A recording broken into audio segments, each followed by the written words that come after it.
विरह क्या होता है। जब ठाकुर जी ब्रज छोड़ के गए ना, तो द्वारिकाधीश को जा जा करके सब बताते कि ब्रज गोपियों की क्या दशा है, श्री राधा रानी की क्या दशा है। ठाकुर जी ने सोचा क्या होता है ये विरह। हाँ, श्री कृष्ण भी विरह में डूबे हैं, ब्रजवासियों की विरह में कृष्ण का भी वही दशा, लेकिन जो दशा, जो भाव, जो स्वभाव ब्रज का है, श्री किशोरी जी का, वो कौन बताएगा। कहते एक दिन निकुंज में श्री ठाकुर जी, आज इनको कुछ मौज सूझी, आज बोले आज हम श्री जी बनेंगे, आज हम श्री जी को रूप धारण करेंगे। ब्रज में ऐसी लीलाएं चलती रहती हैं, कभी लाल जी श्री जी बन जाते हैं, कभी श्री जी बन जाती हैं, ठाकुर जी गिरिराज जी धारण कर लेती हैं। तो ये ब्रज में यही लीला चलती है। तो आज ठाकुर जी बोले हम श्री जी बनेंगे, आज श्री जी को स्वरूप धारण करेंगे। तो आज श्याम सुंदर श्री जी का स्वरूप बना के सुंदर सौंदर्य बढ़िया श्रृंगार करके, नथ बेसर सब धारण करके, चंद्रिका धारण करके, वेणी गूंथ करके ठाकुर जी कुंज में आ गए। श्री जी बन के प्रवेश हुआ। जैसे ही श्री श्याम सुंदर आए श्री जी बन के, तो एक सखी सामने आई। ठाकुर जी ने देखी तो बोले कि अब हमको आएगी, प्रणाम करेगी, क्योंकि श्री जी को देख करके तो सब झुकते हैं।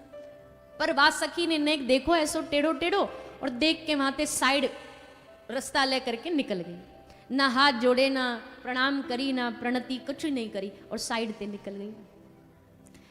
ठाकुर जी बोले हमारे मेकअप में कुछ गड़बड़ रह गई है, श्री जी वाला वो श्रृंगार हम बना न पाए। नेक दर्पण तो लाओ। दर्पण में देखा तो ठाकुर जी स्वयं न पहचान पा रहे अपने आप को, इतना सुंदर श्रृंगार। फिर एक सखी आई। जैसे सखी सामने आई, ठाकुर जी बोले, ए सखी सुन, मैं राधा तुम्हारी स्वामिनी। तो फिर वो सखी ऐसे देखती है, नेक्स्ट स्माइल पास करती है, और फिर साइड से निकल के चली गई।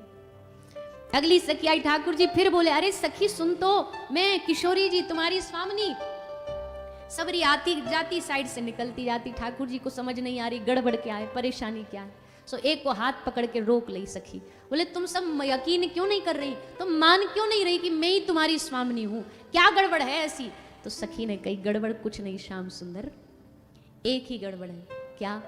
बोले जब ते कुंज में आए हो, जब ते एक ही रट लगाए हुए हो, मैं तुम्हारी स्वामिनी, मैं तुम्हारी स्वामिनी। हमारी स्वामिनी जी ने तो आज तक कभी हमको नहीं कहा कि मैं तुम्हारी स्वामिनी हूं, और तुम जब ते आए हो, जब ते एक ही रट लगाए बैठे हो। एक बात बताओ, हमारी किशोरी जी जैसा स्वरूप तो ले लोगे, पर ये बताओ किशोरी जी जैसा स्वभाव कहां से लाओगे, उनके जैसा मन कहां से लाओगे। जैसे ठाकुर जी ने सुने कि कैसा है किशोरी जी का स्वभाव, हम भी तो जाने। अब कुछ तो करना पड़ेगा कि किशोरी जी का स्वभाव पता चले। भैया वही किशोरी जी का स्वभाव जानने के लिए कलयुग में बंगाल प्रांत में नवद्वीप धाम में श्री कृष्ण चैतन्य महाप्रभु का प्रागट्य हुआ है। कौन है महाप्रभु? स्वरूप कृष्ण का है, पर स्वभाव किशोरी जी का है, स्वभाव विरह का है। महाप्रभु का विरह, महाप्रभु की पुकार, जब महाप्रभु ऊर्ध्वबाहु होकर के होरी होरी कहे प्रभु गमन करीला, कृष्ण बोली उठी व्याघ्र नाचिते लागीला। जब नृत्य करते महाप्रभु तो कितने कितने फिट ऊपर उछल जाते, आंख से धारा अश्रु की ऐसे टपकती नहीं थी। कहते महाप्रभु जब रोते थे ना तो आंसुओं की पिचकारियां चलती थी। ऐसा रुदन जिसको छू भर देते थे, स्पर्श करने मात्र से जंगल के सिंह, जंगल के पशु भी विरह में कातर होके दोनों हाथ उठा के निताई गौर हरि बोल कह करके नाचने लग जाते।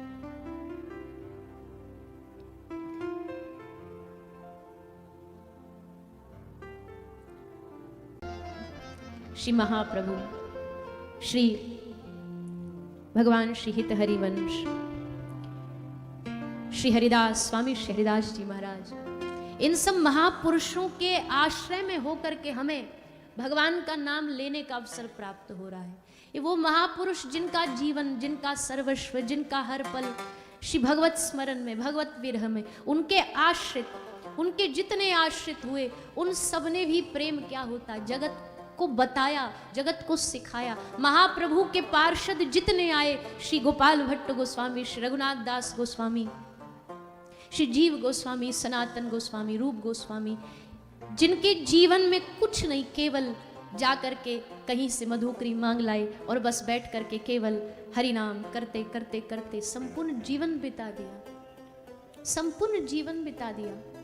इन महापुरुषों के आश्रय में भगवत कृपा से गुरु शरणागति हम सबको प्राप्त हुई है। कितना बड़ा सौभाग्य है, कितनी बड़ी कृपा है। उस परंपरा से जुड़ जाना जो सीधा श्री ठाकुर जी के चरणों तक लेकर के जाती है, सीधा भगवान से हमारा संबंध जोड़ती है।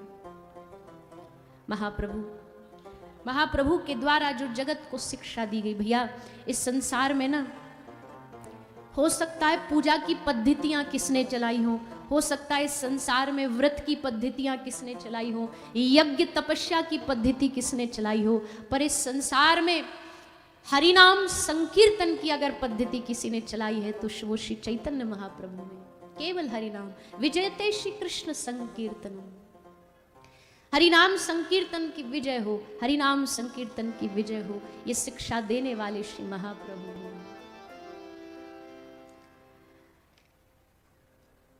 स्वभाव श्री किशोरी जी जैसा, विरह श्री किशोरी जी जैसा। श्री चैतन्य चरितामृत में जब महाप्रभु का विरह दशा का वर्णन किया जाता है ना, तो लिखा है कि महाप्रभु हरि बोल कहते कहते, समुद्र नीला होता है ना, तो नीला देखते ही महाप्रभु को श्याम सुंदर की याद आती, भाग पड़ते हा श्याम सुंदर, हा श्याम सुंदर, और कह करके कूद पड़ते समुद्र में। कूद करके ऐसा नहीं 1 दिन 2 दिन 5 दिन नहीं, 10 दिन तक उस पानी में बेहोश मूर्छित पड़े रहते, मूर्छित अवस्था में पड़े, होश ही नहीं। प्रेम ऐसा ही होता है, प्रेम ऐसा ही होता है।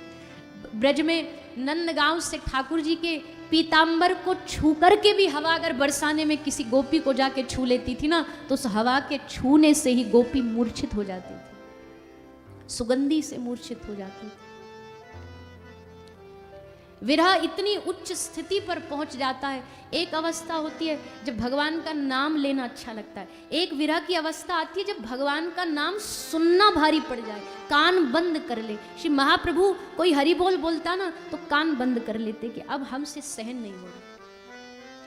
ब्रज की गोपियां कृष्ण नाम सहन नहीं कर पाती थी, इसलिए हम कई बार बोले हैं कि ब्रज में क्यों राधे राधे जय श्री कृष्ण क्यों नहीं बोला जाता, क्योंकि ब्रज में नंद बाबा ने, वृषभान जी ने पहरेदार लगा रखे थे कि भैया जो इस ब्रज में घुसे ना उसको बोल देना कृष्ण ना बोले, क्योंकि कृष्ण नाम अगर इन गोपियों के कान में गया तो कौन संभालेगा इनको।